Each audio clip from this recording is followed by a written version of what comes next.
প্রথমত হচ্ছে এখানে একটা আন্তর্জাতিক ফ্যাসিজম ও গণহত্যা গবেষণা ইনস্টিটিউট করা হবে। আর পরিষ্কার করার মূল উদ্দেশ্য, এখানে আশেপাশে পরিবেশটা নষ্ট হচ্ছে।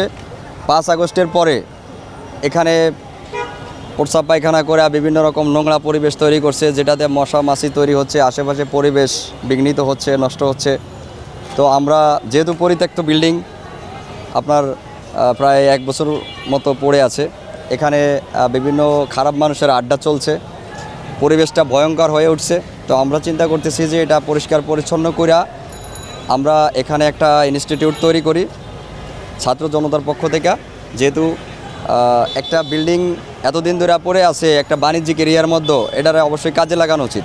আর বিশেষ করে এটা একটা অভিশপ্ত ভবন, যেটা আপনারা নিশ্চয়ই জানেন যে আওয়ামী ফ্যাসিবাদ আমলে তারা এখানে তাদের আখের গুছাইতো, তারা এখান থেকে তাদের রাজতন্ত্র কায়েম করত।